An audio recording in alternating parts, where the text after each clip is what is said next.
Exodus chapter 37. Bezalel made the ark of acacia wood, 45 inches long, 27 inches wide, and 27 inches high.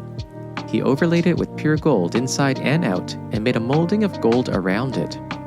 He cast 4 gold rings for it, and placed rings on its 4 feet, 2 rings on one side and 2 rings on the other side.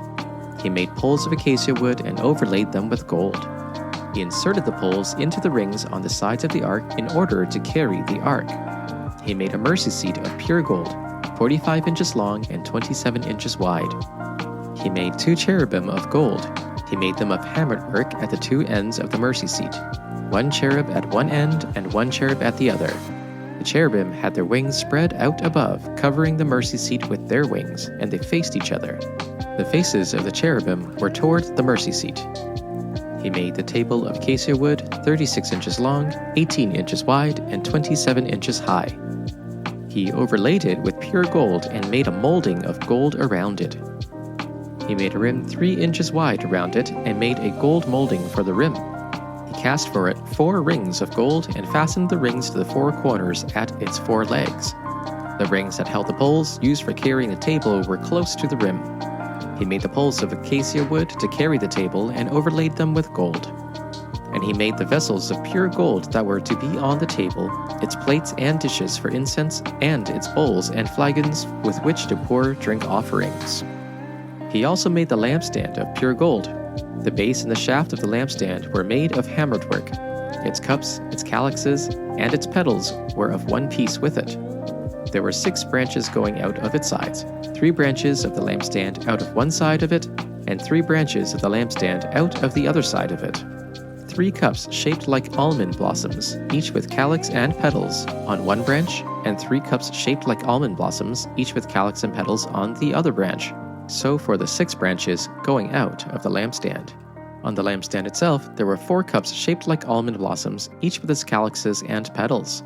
There was a calyx of one piece with it under the first pair of branches, a calyx of one piece with it under the next pair of branches, and a calyx of one piece with it under the last pair of branches.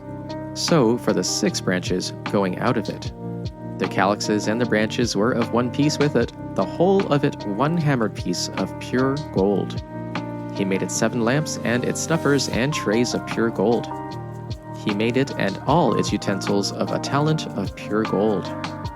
He made the altar of incense of acacia wood. It was square, a cubit long and a cubit wide, and 2 cubits high. Its horns of one piece with it. He overlaid it with pure gold, both the top and all the sides, and made a gold molding around it. He made 2 gold rings below the molding on opposite sides of the altar to hold the poles used to carry it. He made the poles of acacia wood and overlaid them with gold. He prepared the sacred anointing oil and the pure, fragrant incense, the work of a perfumer.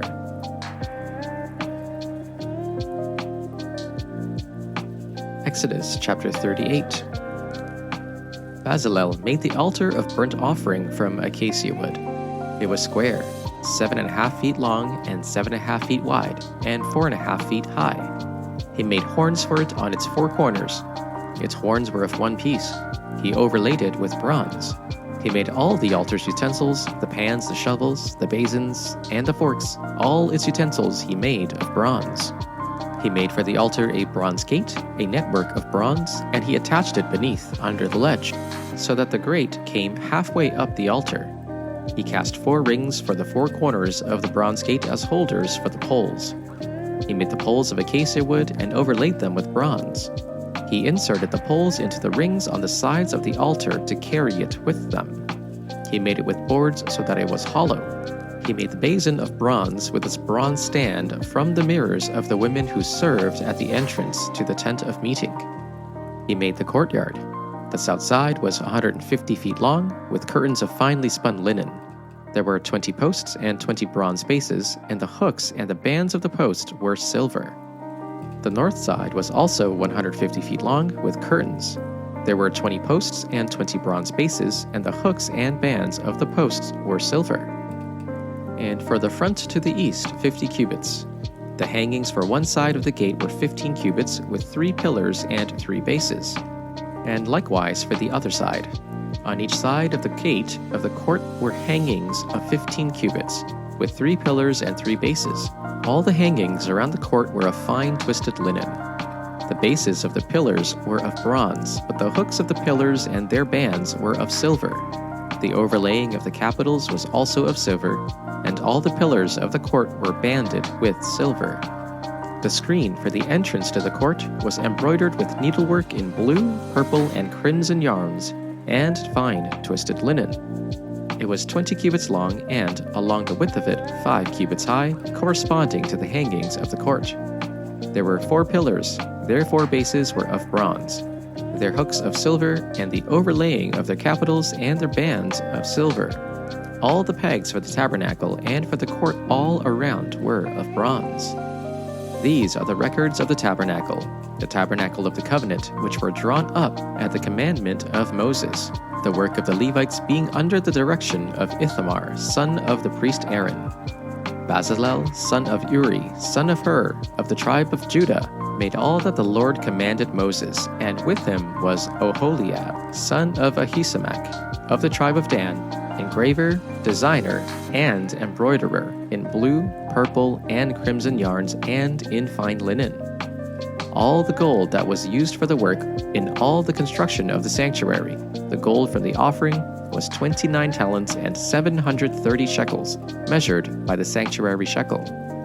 The silver obtained from those of the community who were counted in the census was 100 talents and 1,775 shekels, according to the sanctuary shekel.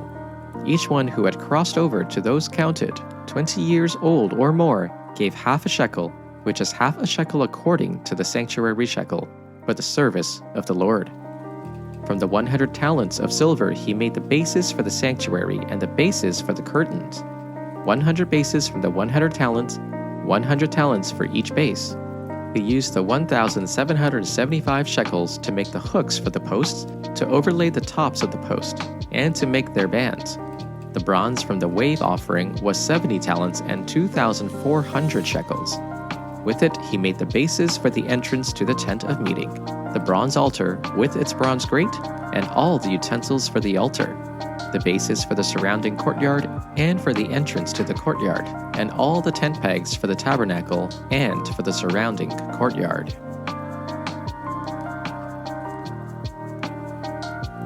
Matthew chapter 23, verse 23.